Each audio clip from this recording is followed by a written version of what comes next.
Okay, so we're going to go a little bit over some of the stuff in 101, some of the basics of what I call the foundation. And then, and what I'm referring to is an online course. Right now it's for clay shooters. I'm making it for all athletes though. So I broke it into 101, 201, and 301, and 101 is a 1-month program. The way it works is it feeds people 1 lesson a week. It's all automated. The lessons are approximately 1.5 hours long. It's a video training.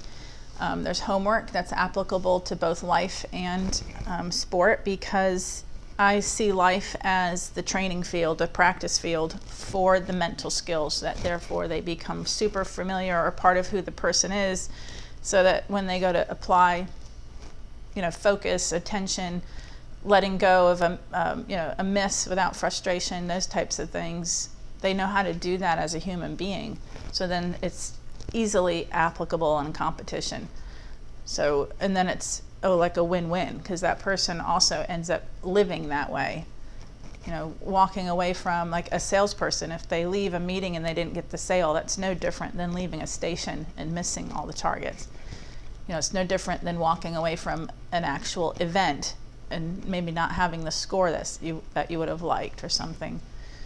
So it helps people to eliminate stress and anger and worry and doubt and fears and frustrations and regrets and basically all the negative thoughts and emotions, because you have control over your mind and you just don't realize it because nobody's taught you how to use it.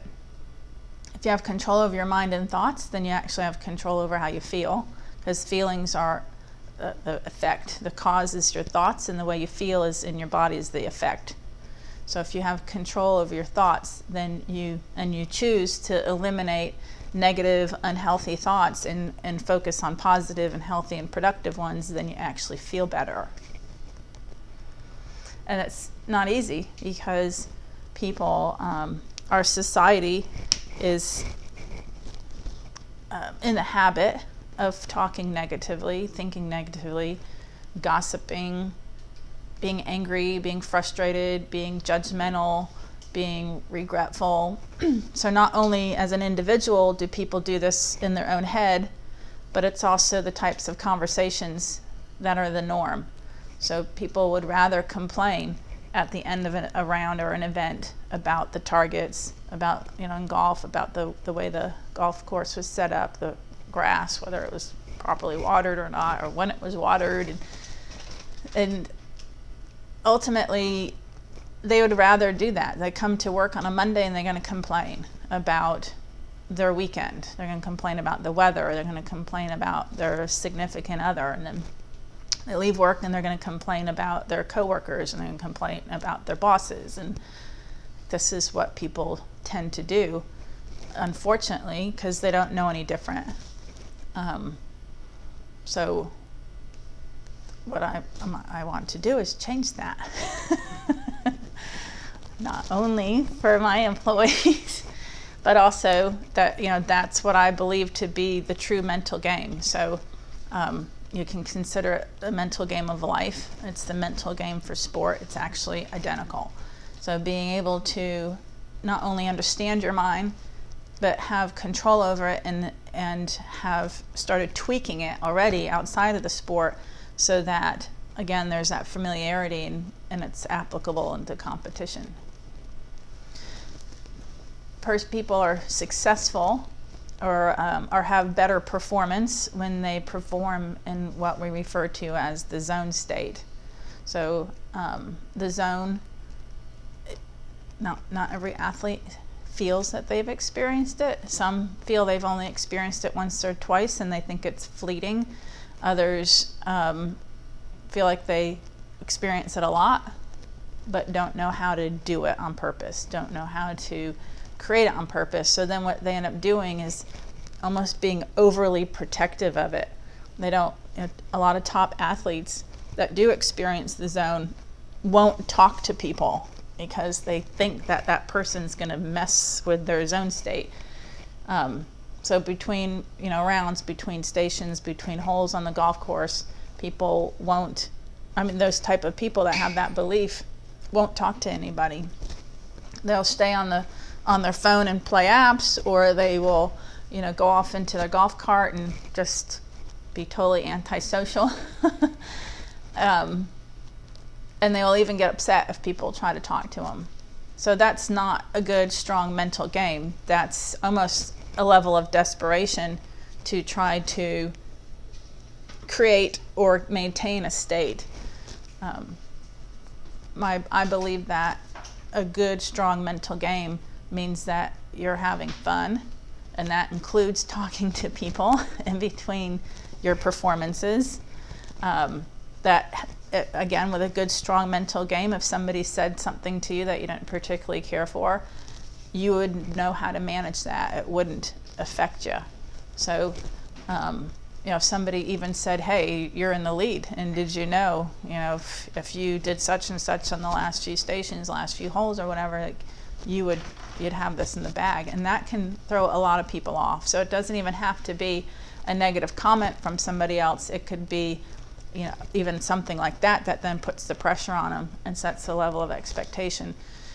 So, again, if somebody doesn't have a strong mental game, that would even mess them up, because they're already working hard to not think about the score themselves. And then if somebody says something to them like that, then it's like a double whammy. So being able to manage your own mind and your own thoughts through, every waking moment, then obviously it's super easy to be able to talk to people, no matter what they say, especially if you have been practicing like a level of acceptance of people. Like, they have their own opinion and they can say and do whatever they want. And, that being in the lead is great, but it's not the end all be all, meaning that what it took to get there is what needs to continue, not, oh my gosh, I'm in the lead, and if I do this or if I don't do this, or like any of that kind of chatter is going to take you out of what got you there to begin with. So, what's the zone, Kylan? Somewhere in my mind, it would be somewhere where time flies by and I'm focused on that one thing and I can excel in it, and nothing else really bothers me.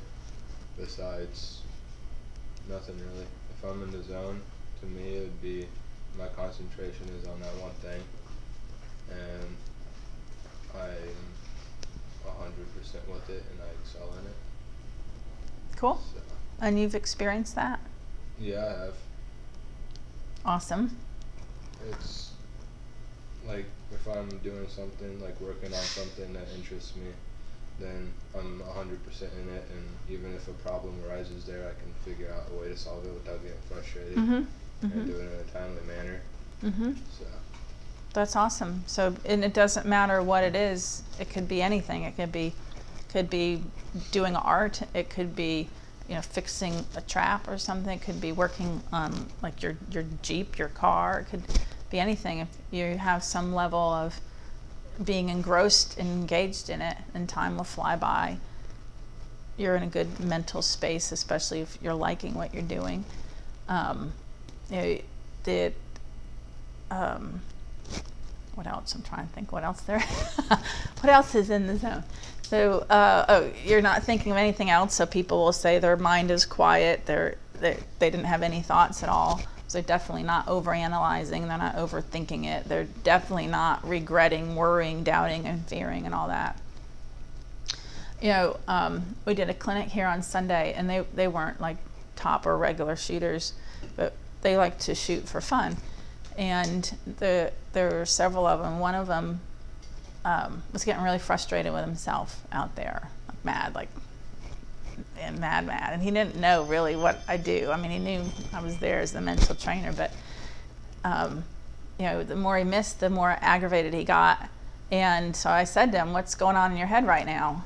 And he said, "I can't say that out loud."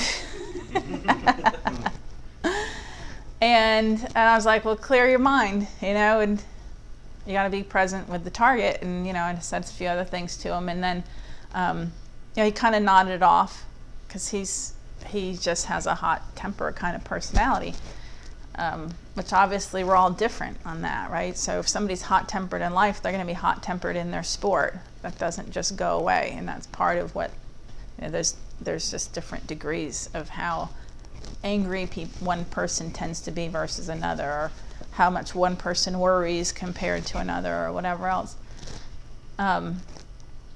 So when he was done shooting, he was talking to a friend of his in the clinic, and the friend's like, loosen up. You're here to have a good time. And he said, I'm not here to have a good time.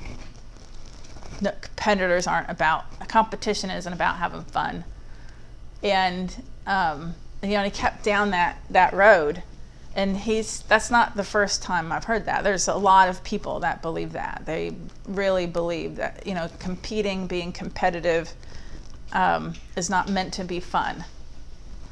And ironically, when somebody has had a peak performance state that we call the zone, they will say that they had a good time. That not only did it feel good, they say it felt euphoric. So it's quite the opposite of being pissy and moany and groany and aggravated and all that, right? So euphoric, there isn't very many other words that we could use that's higher than I felt euphoric, and people use that word all the time to describe being in the zone. So it's almost like there's a recipe here, and part of that recipe is, how do I get to euphoric? How do I get to having fun? How do I get to this is so great, I wish it never ended, and I feel like it could just keep going, and I didn't even realize I was at the end of the round or whatever. So keeping that in mind, the people that think competition isn't supposed to be fun, they're really setting themselves up for less than ideal performance. When I first started working with the PGA golfers, and I was still fairly new to working with them, there were two individuals that on different occasions said to me that they liked it when they got mad. They liked to get mad out there on the golf course, because when they got mad, they always did better right after that. And I remember feeling stumped, because obviously that's a bit different than what I'm teaching, and they caught me off guard because I didn't expect them to say that. But because I was presented with that, it caused me to really think about, why would somebody say that? And say it's no different than this guy that was out here. Why does he think can't have fun? You've got to not only not have fun, but you got to be like super serious and even like aggressive with it. So if you think of what happens, or what could happen with a certain people, like if an athlete says, well, I do better if I get angry. So it's not really the anger that's triggering the better. Can you think of what the anger causes that contributes to the better? What do you guys think? Focus. Kitty's raising her hand. Like adrenaline? Okay. Possibly. That's an interesting thought. That's what I thought that too. Strength, is that what you said? Okay, like Superman I strength. think it's more like a forced focus. When you get angry, you kind of get a tunnel vision. You focus on kind of one thing. Okay. How many in here would say that they tend to get angry like pretty often? Like that's kind of your go-to here, not like, yeah. Okay, so can you think of what happens like right after you get angry? Well, lately, a lot different than what it used to be right after. Right after, I'd never really considered it. I just, whatever was the next, it's kind of like, I'm going to compare myself to a toddler. It's kind of like a redirection instead of just taking something away. Be like, oh, this. So as long as my attention goes to something else. Something like road rage is very hard for me, that I'm dealing with on a daily basis, and I didn't realize I was so bad at it. And that's a hard one because you're focused on driving. To me, I'm focused intensely on driving, which probably contributes a little bit to the road rage. I don't need to be so intense when I'm driving. I can just relax. So I don't know. I would appreciate it. Like this in the car. If I had a car that was, anyway, the other car was very low to the ground, this one's very high. That's why I drive as safe. got to be it. That's it, right? Totally. Okay. I drive too fast. What happens right after though, I gotta take a step back now, and so I go nope, and I talk to myself sometimes in the car. I'm like, nope, you're not doing this, and I'll back like 3 or 4 car lengths up and let everyone else do their thing when they're bobbing and weaving in traffic. And then as long as I get back to that point, I'm good for the rest of the drive. I don't usually have to correct it again, but it still crops up. But I have to focus on it. What do you think, Kylan? Have you noticed? Like what changes for you after you've gotten upset about something or after you've gotten angry? What changes in, like, if I just did then, like, after I cool off? Or, like, not like wait. Once I'm mad. Okay, so don't go with think the about mad anything first. else. Okay. Yep. The only thing that's on my mind is what pissed me off. Okay. Yep. So then there's nothing that can change that unless, like, I take a moment and calm down. Yep. So if it's like what Devin said, tunnel vision. Once that tunnel vision is set, you can't. The only way you can help it is just by not getting mad in the first place or upset. Yeah. Yeah. So then once you have tunnel vision, it's kind of just. It's like dwelling in the moment. Yeah, just let it run its course. So that's good info though, because it's tying into what you guys are saying, right? So do you remember that one of the aspects of the zone is everything seemed to disappear around me, or it was just me and the target? It was just me and my girlfriend or boyfriend at the restaurant, and they closed it around us and I didn't even notice it, right? Like that's the zone also. Or you're so engaged in a painting or working on the Jeep or something, you look up and it's dark already and you're like, what the heck? That happened so fast. So that's what you guys are calling tunnel vision in a lot of respects, right? So even hyper focused. So like when somebody is upset, they're only thinking of that one thing and they're like chewing it up in every way possible. They're not thinking of anything else. They're not thinking of dinner or, well, they're thinking about what happened previously, whether it was 5 minutes ago or 5 hours ago or something, but they're not making plans for the future or anything, right? And they're not necessarily at their best in the exact moment that they're in. So thinking about what already happened, because that's how our life is, right? There's timeline happening here. There's whatever you're angry about, it's already gone. So your next moment, that thing is not happening anymore, but you're actually bringing it in, even though the next moment's different. So you're like tainting the next moment, the next 5 minutes, 30 minutes, hour, whatever it is. But yeah, so it's this hyper focus, tunnel vision, everything disappears around you. I would also say more intensity, greater more deliberateness. So, when this was originally presented to me, that's exactly what I felt. I felt like they become more serious. They become more deliberate. They become more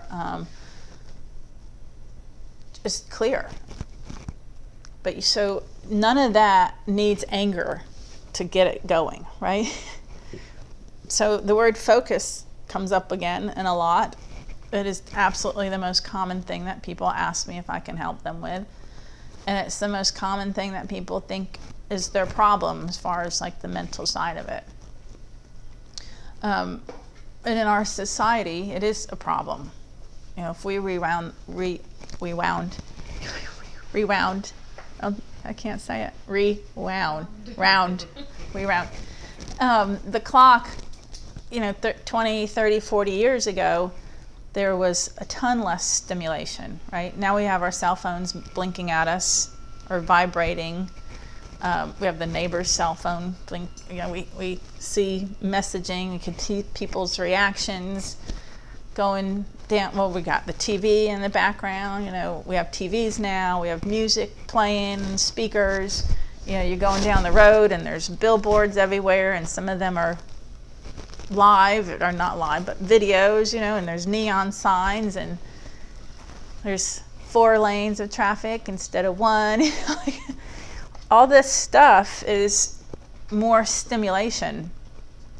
So what might have been one dirt road down into the country, with trees everywhere, where it's all quite different now. And what I feel has happened is our conscious mind is almost like on crack. So our conscious mind can only focus on one thing at a time. And we can direct that, and we can decide what it's going to focus on. So the less stimulation that you have around you, the easier it is to focus on that one task, right? You're plucking green beans in the field. You might think about dinner, you might think about breakfast, but there isn't all of this same stimulation that we have nowadays.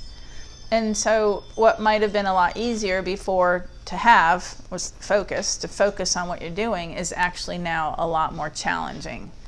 And so, our little crackhead conscious mind is like, what about this? What about that? I got to do this. Why did she do that? Like, just all this stuff. And it's almost like addicted to it. And not only that, but these things are truly that distracting. So over I think the last 5 years, it's become normal to believe that you have ADD or you have ADHD, right? Everybody I know thinks they have ADD. If not everybody, then 95% of people I know. And they'll say it. Forgive my ADD, or I have ADD. I'm like, join the club, because it's really all of us. This is a human thing that's occurring right now. It's not truly the diagnosable ADD or ADHD. And I'll just show you really fast. So I talk a lot about bell curves, right? Oopsie. Let's put that like that. So then here's the average. Somewhere this could be a little bit better. This is a super high percentage of some issue, and this is a super low percentage of some issue, and that's in the average. So you can put all sorts of things on this bell curve. So let's talk about attention deficit. So ADD is attention deficit disorder, right? So if somebody says, I have attention deficit, so it's hard for me to focus. So if this represents humans and the population on the planet, this is the majority of people that are falling in some norm. And right now we'd say this is a high degree. I'm going to get rid of the deficit part. So we'll just say this is a high degree of focus ability, and this is a low degree of focus. So this would be the deficit, right? So attention.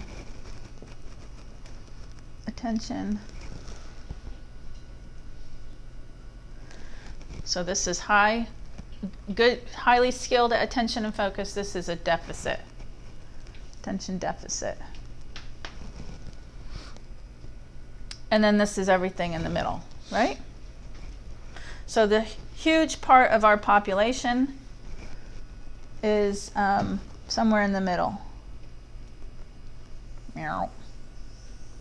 But then you go like the middle of what? Okay, well the middle of what I just explained. What I just explained. So what I just explained tells you that the norm right now is that our conscious minds are like on crack. We have so much stimuli.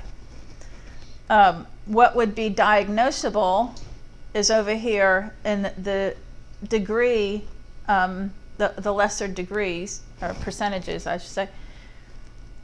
The degree of focus would be so farly in a deficit that person can't function in life. Like, can't function means, you know, like they walk in the room, like every one of you guys is maintaining eye contact. A person with true attention deficit can't even do that. Like, if a bird flew by out there, they'd go, choo, like whatever captured their eye, that's because of their focus inability, right? And this is the diagnosable area, and this is the medication area. But what's happening is it's the same thing that happened with, it was ADHD. Because it started with kids first. When I was working a lot with kids, there was this, so we're talking about 1994 to probably 1999 or 2000. There was a huge increase in kids being diagnosed with attention deficit disorder and being prescribed Ritalin. It was the go-to thing. I shouldn't say, it was 1994 that I started working with kids, and it wasn't happening then. So I watched it start. So it was 94. So probably 1996 or 1997. You're knowing this? It was me. You're one of those. One of those kids. Yeah. So I watched it go from hardly ever diagnosed to diagnosed like every freaking kid. And therefore every kid's on this medication. Ritalin was the one to go to at the time. And then a few years into that, then we had to monitor the Ritalin because adults were stealing it from the kids because it's speed to somebody that doesn't have attention deficit issues. Then and then these were like year blocks, and then all of a sudden adults were being diagnosed with attention deficit disorder like crazy. So, and now everybody's like got this attention deficit disorder thing. I've watched it happen. I believe it's for the exact reasons that I just said. It's because we have more stimulation and our conscious mind is highly distracted because of all those things, right? Like your desk is a perfect example. Like that's like going down a highway and like billboard, right? And so if you're sitting there, I'm not saying that there's any problem, don't worry. I'm just, no, but if you just had the keyboard and your computer, then, and let's say you answer the phone and you see a note here, and the note's like, do blah, blah, blah, blah, blah, then the mind goes from, I was just doing the keyboard thing or answering the phone, and now I'm going to do this one. And then, then I just saw this. Oh, I got to do that one right now.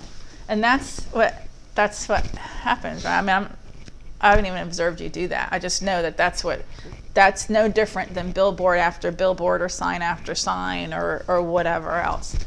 So that's funny because I'd never thought of that before with notes. And then my mind just went to Feng Shui. Because you guys, are you familiar with Feng Shui? Oh, yes. Yeah. I brought it up to you, actually, if your house was Feng Shui, I think I said. I think it not on purpose, but yeah, I would say it probably is. Although I'd like for, to be truly Feng Shui, because I think it's cool. I don't know all the rules. But yeah, I don't know all the rules. That's what I mean. You have to have water in one corner and all that stuff. No, but it's clean. Things are put away and things have a place, and so it's simple, clean like that. I don't mean dirty versus clean. At first, when I learned about Feng Shui, I was thinking, this sounds weird, right? But when you start to dive into it, the concepts are they make a lot of sense. So let's say when you got home, that you opened the door, and what you saw was a project that you started, 3 months ago, and you still haven't finished it yet. Like, you put a hole in your wall, and you meant to fix it, and so now you've got plastic over it or something. And how long did I live with that? Am I talking about you? I didn't realize. Yeah, so if you see that every time you go in, when you get home, you're actually activating stress immediately. Agitation with yourself, frustration. And the way they say it in Feng Shui is that your energy is like sucked into the hole. And so that was the part that I didn't get, was like, how's my energy going to that hole, right? But your attention, your focus energy is then in that spot. There's a lot more to it that I haven't studied or understand, but that's the way it is. It's like, if you've got piles of laundry in your living room, right? Are you able to relax? I was asking a question. Oh, sorry. No, I was going to ask Yes. a question. Is that like when I feel like depressed because it's like it's not vacuumed or dirty at home, like, and then you're happier when it just looks different or feels different on your feet? Well, there's a lot of things that could play, but so I would say energetically, yes. Oh, yeah. But secondly, you could have that might be your nurture nature kind of thing also, right? So, no, sorry. These moments are always difficult when you're with your spouse during them. This is always a judge. So sometimes we get raised in homes where we do exactly the same, and sometimes we get raised in homes and we go, hell no, I'm doing the exact opposite. It'd be great if we had a happy medium, but we tend to do one or the other. That's what the laugh was probably about. But these things, they drain our energy without realizing it. I mean, in a lot of respects, it's why things are the way they are in here, right? If we just had like let's say all the paperwork out here, and we just left piles of paperwork around, there's a whole different feel. It's not relaxing.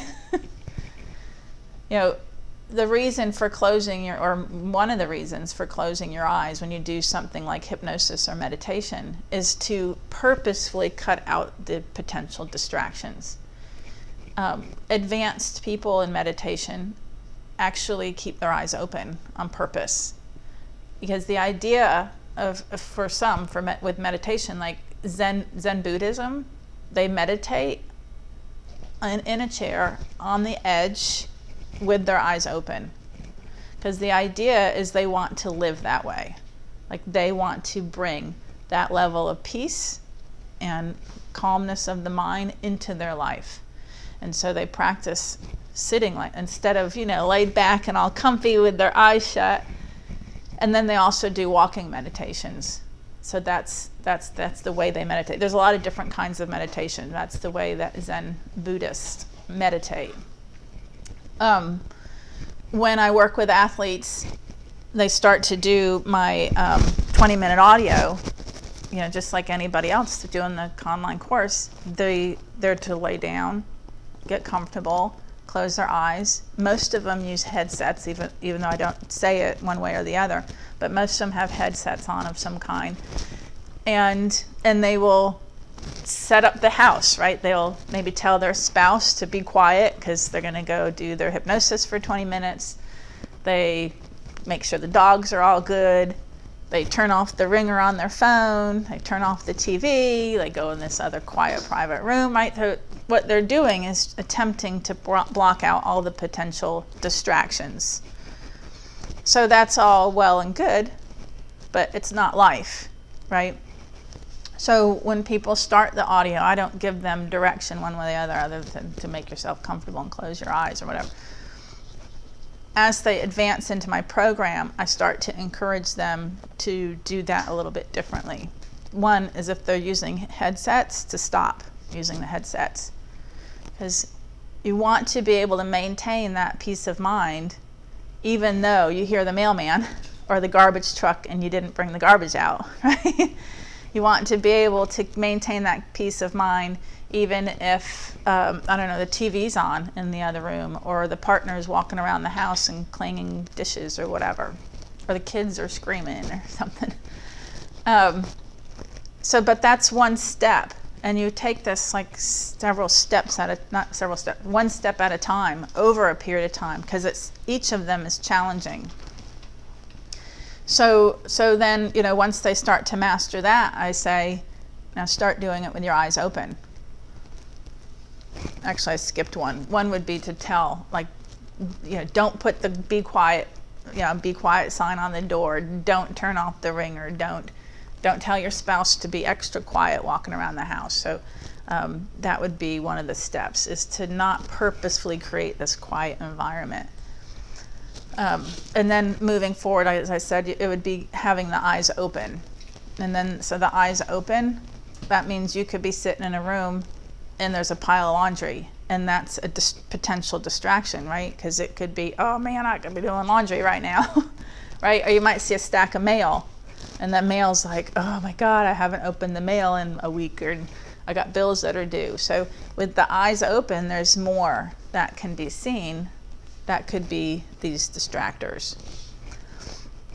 The idea, though, is obviously to maintain that level of quiet mind, quiet body, managing the thoughts. Even if the mind does go to, I haven't paid my bills in a month, then you control it. You go, no, that's not what we're doing right now. Like, this is what I'm doing. I'm meditating right now. I'm doing hypnosis right now. I'm keeping a quiet mind.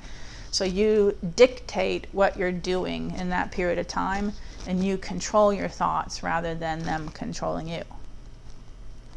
I've been asked, so there's, the Buddhist monks, they meditate 8 hours a day, and they live in these places where that's all they're doing is meditating, right? And so for a long time, science wasn't really able to measure what was happening there or talk to them about it, because they did their thing, and it wasn't to nobody could talk to them about it. And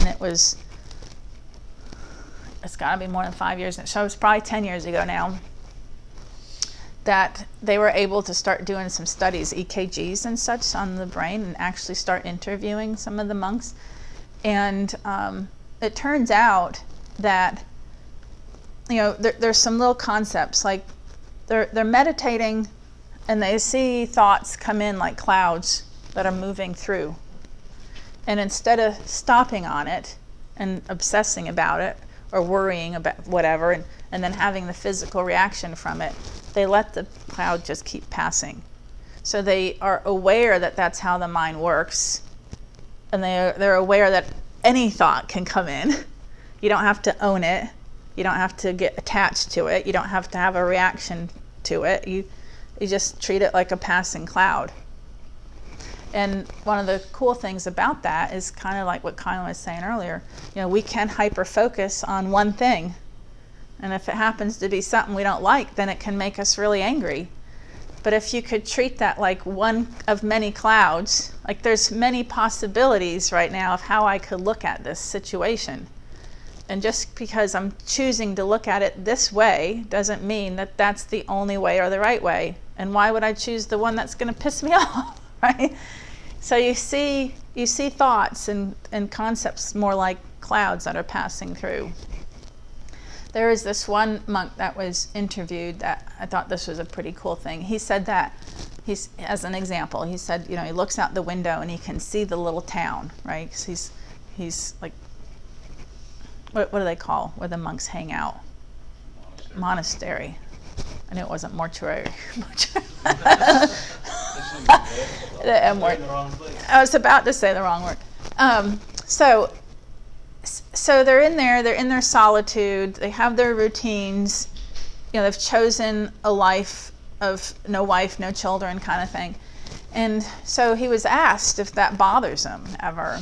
And he said, I look out the window and I can see the town. I can see the woman with the young child, and she's beautiful. And there's the thought of what could that have been for me, right? Could I have been married? Could I have had a kid? And the thing is, again, is to see that more like a cloud, of one of many clouds, right? It doesn't have to be the one that you go, yes, I was supposed to do that, and I did the wrong thing, and then all of a sudden there's all this emotional stuff that comes along with it, right? It just is one of the thoughts, and it's one of the possibilities. It's just one of the things, and it's okay to honor it as it passes through, but you don't have to capture it and own it and then have this huge old emotional response to it. So, and that's more of what he's managing, right? He's managing not reacting to those things, to let them come and honor it for what it is, and then let it pass through also. like, yes, that was an option. And it could have been a beautiful one, but I don't know. But yet this is the one I've chosen. So then that's it. It just moved, right? So I guess the theme for today is focus, right? So ultimately, these, let me just rewind a little bit. So there's all these potential distractions. There's a lot more of them in our society now than there ever was. Even monks who meditate all day long still have distractions, if you want to call it that. And they're just not hyper-focusing on them. And then they're not having the emotional reaction to them. So it's a more neutral way of going about life. I feel like there's some pros and cons to that, or perceived pros and cons.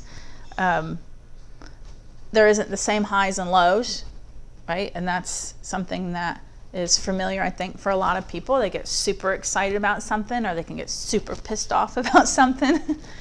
It's the same with sport, like super amped up because I'm breaking all the targets, or I've just won, and so life is amazing, like I'm the best ever.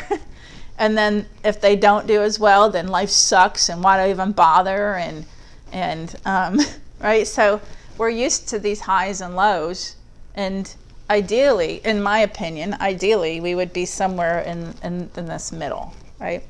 So what I was going to say as far as pros and cons, I think it seems like it deadens what could be the super exciting feeling stuff. I've been confronted on that personally, actually. So it must be like being a robot, right? I've been asked, isn't it like being a robot then? Because you don't get super excited about things. You don't get super pissed off either. And I think, to me, it's just healthier. I mean, I think it would be awesome to have this super positive stuff, but it can't be ego-related, meaning it's attached to life is great because I just won. It would be life is great, period, right? If you can carry that into sport, then at the end of the day, if you've won, then it's still life is great, period. It's not life is great because I won today. Life is great because I'm on a streak of 30 in a row. It can't be contingent upon something, because then it'll be this again. It's contingent. If it's contingent, then life's good when things are going the way you define and the way you decide, and then it's not good when it's not going that way, which it's impossible to go the way that you've defined. It's 100% impossible that that's how life would always be day in and day out. So to be able to realize that not only are thoughts passing clouds, but what kind of experience that you're having. Or there's so many different possibilities that you can't just hyper-focus on one of them and decide this is the way it's supposed to be, or now it is this way, so life is great, and that kind of thing. So this is more of the diagnosable range. All these people think that they have attention deficit disorder, but they don't. This many have attention deficit issues. Oops. And this many actually is a lot better than them as far as that's concerned. They have, whether it's nurture or nature, they have a better skill at being able to focus well. The zone, I would say, and not that this really relates to the bell curve, but the level of focus that you have in the zone would fall in this area.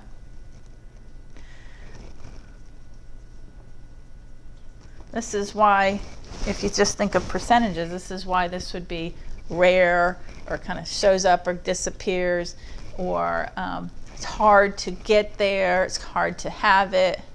Yes? Does that mean that people with attention deficit disorder could never get in the zone? No, and that's why I was saying, like, this truly, I shouldn't really put it on the same, because this is saying something else. Wait a minute.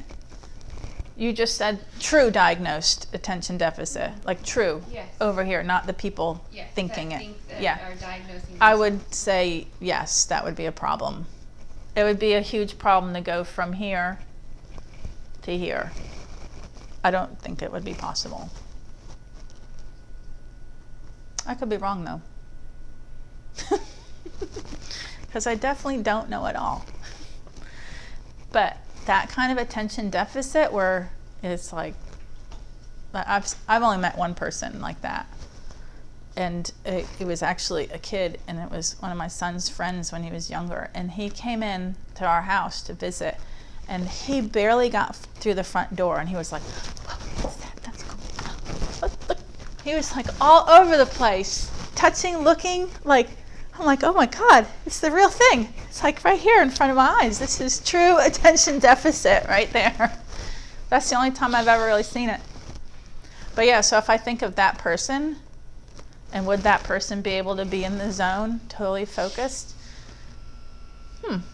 Maybe if he was doing something he really loved, like let's say he happened to be artistic, and he could engross himself into that, I think he could do it. I think it would happen. Because it becomes more of a phenomenon then. It becomes more of, I'm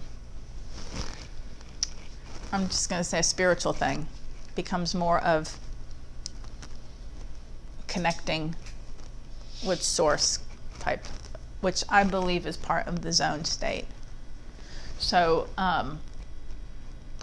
one of the reasons that we have peak performance in the zone is because we're shutting down a lot of what makes us human. Ego, the conscious analytical mind that's thinking of all these different things and thinks it knows what's happening and when and where and how and why and all this other stuff. You start to shut all that down. What you're left with is your subconscious and your higher self, your spiritual self. And we're capable of really phenomenal things when we do that, no matter what we're doing. You can be an inventor. So a lot of inventors, most famous inventors, invented or fixed or came to the proper conclusion at 3 a.m. or 4 a.m. when they were in a meditative state, half awake, half asleep, when they were in that hypnotic meditative state, which is quiet mind, right? So you connect to greater information or source or whatever. So I would say that that's possible for every human then. So I have to retract my previous statement. But it would be, certain situations. That's an interesting question. So, the zone. The zone seems elusive. It seems like it's something that can't be achieved purposefully. It is something that when some people have it, they think they have to protect it so that nothing breaks it. I disagree with all that. I think that no different than a monk can practice to be in a quiet, meditative, peace of mind state, we can practice being in a zone state and live that way. So if having peak performance in sport is this awesome thing where I have great outcomes, then why wouldn't I want to have peak performance at work and then have great outcomes? Peak performance in relationship and then have great outcomes, right? Like, why only reserve your best self for the sport? Why not learn to be that way or capture what it takes to be that way so you can be that way driving down the road? Peak performance as a driver, not NASCAR. Start in the zone, not correct an already flip out. I need to start that way so that it doesn't have to be corrected. Yeah, it's very deliberate. Like a lot of these things I'm talking about, all of them really. I mean, you raise awareness by learning something, but it's the implementation that actually helps you to make the change, right? Build the habit. It's not learning it. It might have some residual from learning it, but it's going to be minute. You have to apply it, and not only apply it in the heat of the moment, but apply it the 5 minutes before what would be the trigger. Like before you open the door, like if you know when you walk in, like you're walking into an important meeting and it has the potential to aggravate you or worry you or anger you or something, then you decide what to focus on. You make that decision when you get out of the car that I'm going to have this. You could even do the audio in the car. A lot of my a huge majority of my clients do my audios in the parking lot at competitions. That's no different than I know I'm going into an important meeting that could aggravate me, so I'm going to do the audio in the car, or I'm going to do some breathing that I've learned from the audio while I'm in the car. And then, the whole walk-in is like that walking hypnotic meditative state that I was just talking about. Like that can be delivered also.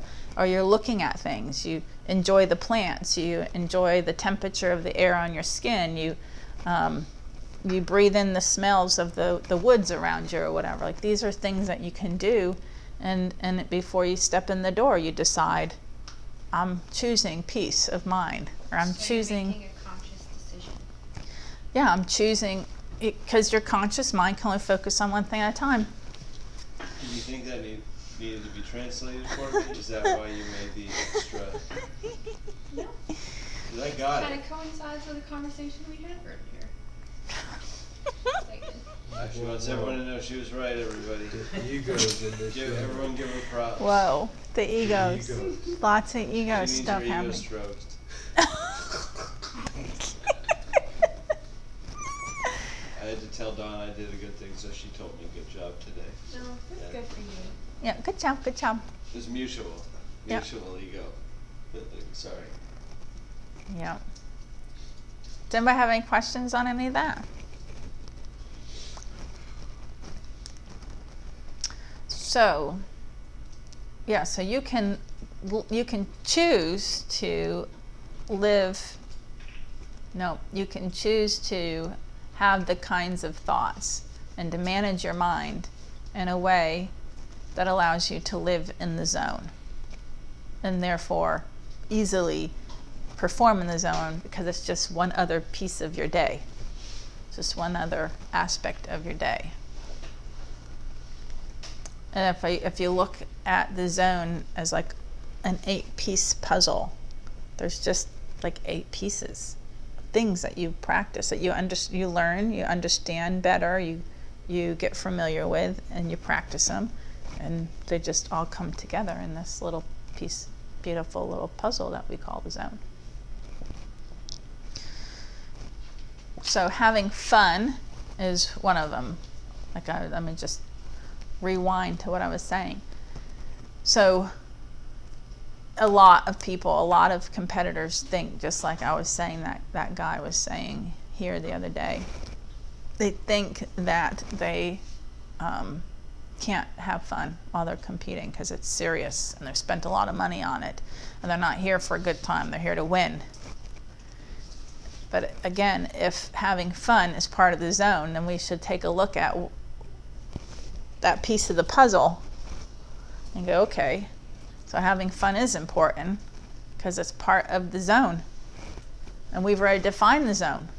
so we'll go back and say, well, what is it about getting angry then that would cause somebody to want to do that, and think it's beneficial, or to be so intense or so serious that that's what they think, that they think they need to be that way. And ultimately, as we've already said, it's about focus, right?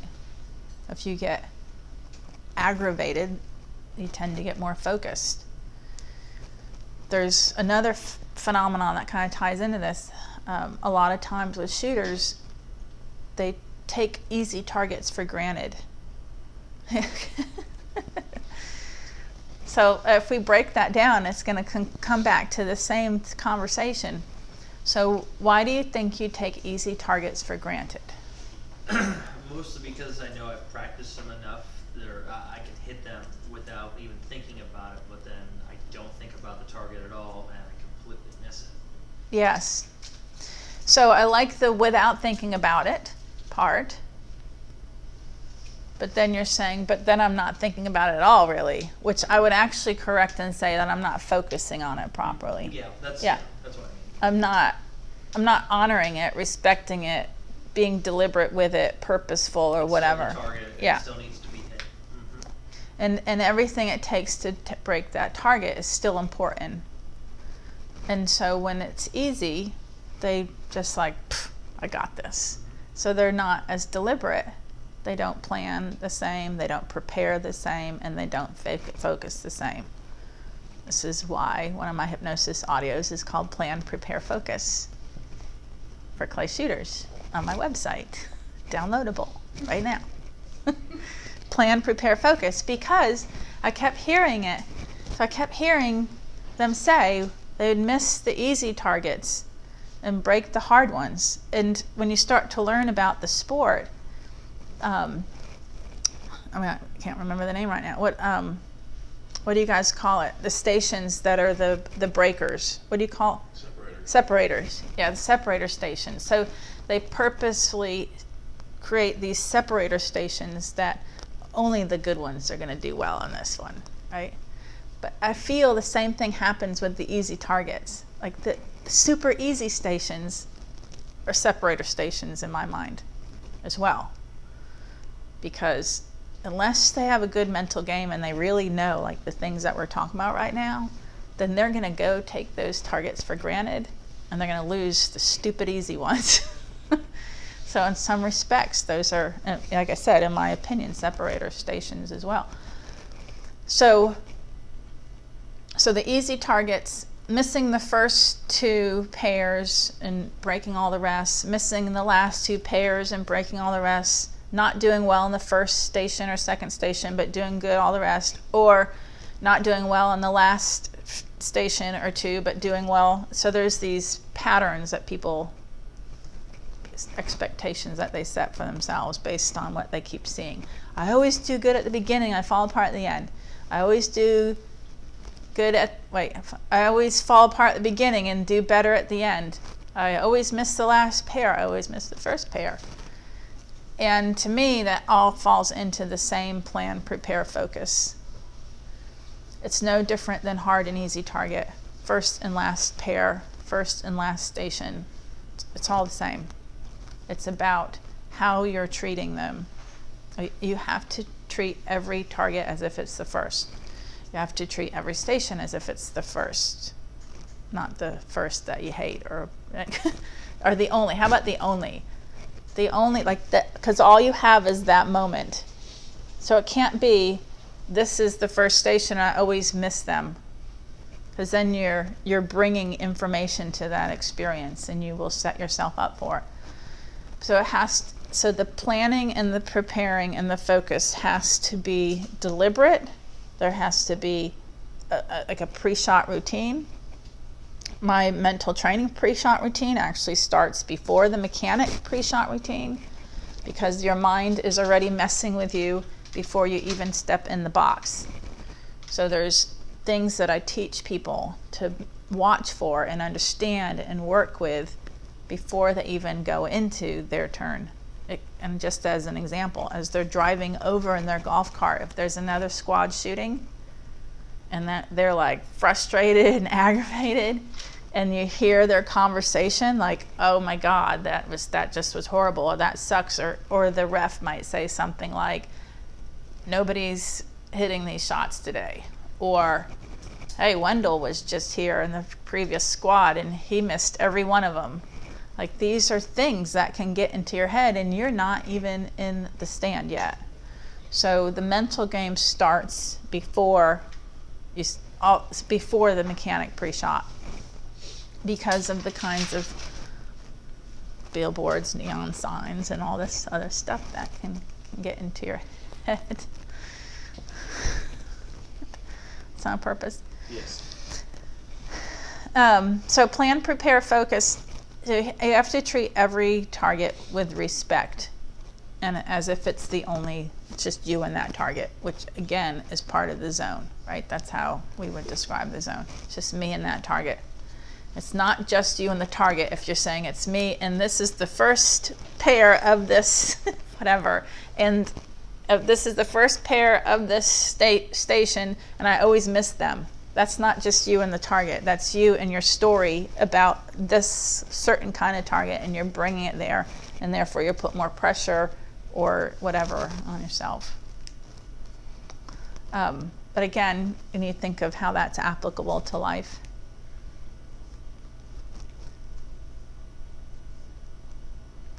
What do we take for granted in life? Everything. It's very easy to take things for granted that you get used to, or you have or accumulate, or relationships you build, or you need to stop and pause. And Grocery stores. stores. Yeah. Cars. Literally. Cell phones. Sewage, plumbing, housing. Everything. On a level. Have you ever heard, like, being grateful throughout the day? Making a gratitude list is one of the ways to try to keep yourself in a positive state. Like thankful walks and stuff like that. Yeah, but like what you just said reminded me of, because actually what I'm talking about, I've never talked about it this way before. So if we take easy shots for granted and then we go to apply that to life, what do we take for granted in life? And then you just listed a lot of things. So the opposite is to be able to be grateful for those things, right?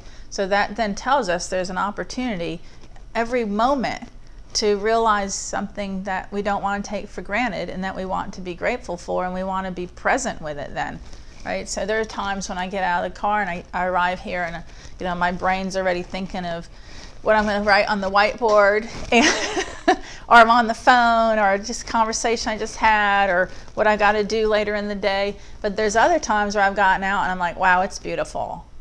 And it's just like the weather's perfect, and it's in the morning and you can hear the birds, and like that's the kind of, there's different kinds of walks that you can come in with, right? And so that's one of the reasons I write things down so much, truly, is because I don't want it on my brain 5 minutes later or trying to remember it. Like, I'll write it down in the car so that I can have that walk in that's enjoyable. That's a deliberate thing. Like, let me get it off my brain so I'm not carrying it into the next 5 minutes. And then I'll look on, that's what I did here. I was writing it on my phone. I put it into my note.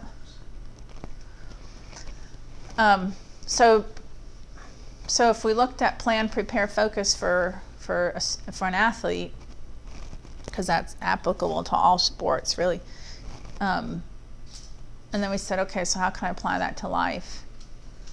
So I could plan to write things down more so they're not weighing on my brain. I could plan to get them, if I parked the car and I had something on my mind, get it into the phone or something like that. So I could then prepare for an enjoyable walk-in, of which I'm paying attention in each moment.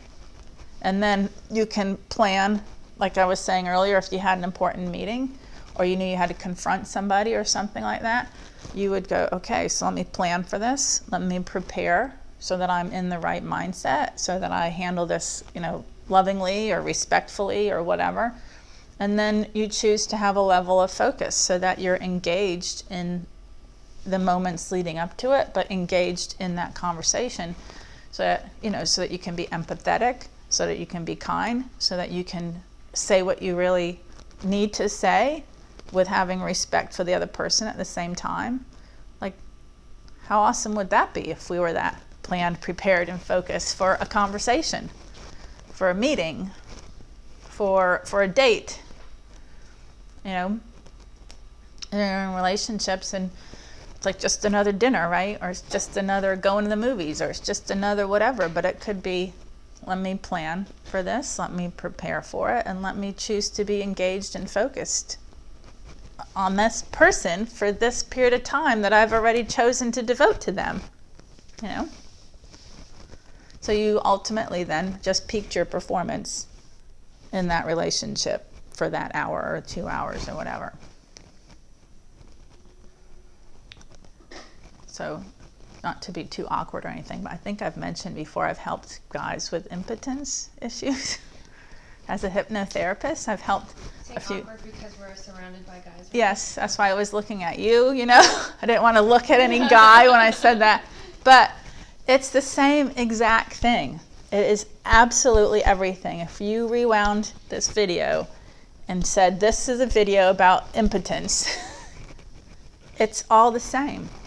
It's worrying, doubt, and fearing, anxiety, pressure, overthinking it, thinking of something else, thinking whatever, right? So ultimate peak performance with intimacy is the same recipe as what I've just said.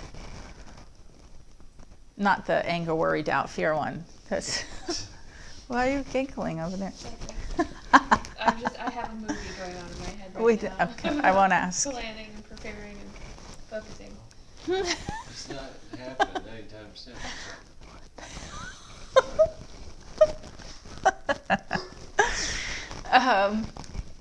Okay, but you could see what I mean, right? I mean, guys, right? Worrying, sense. doubting, fearing, pressure, anger, regret, like all of those kinds of thoughts actually affect the body, and that's what creates the problem. And then let's say it's a problem once. Just tell me you're doing it. So, where is that? Oh, so it's the same phenomenons happen with people when they have sleep problems. They'll be like, I have a sleep problem because I've not been able to go to sleep on blah, blah, blah, blah. And then they start Googling and they're like, yes, I really do have a sleep problem. I need to talk to a doctor. I have insomnia, you know. And this whole like snowball effect, and that's this other thing that happens with something like male impotence, is like it happens once, happens twice, but it's happening for the reasons I just said, worry, doubt, anxiety, pressure, whatever. But it happens once, happens twice, and they start Googling it, they start worrying about it, and then the snowball effect thing happens, and next thing you know, they've set the stage, right? And it happens more and more and more because they expect it then. And now they're worrying about that. And they're fearing that. Yeah. Anyways, we good? Is that a good topic for today? We'll end on male impotence.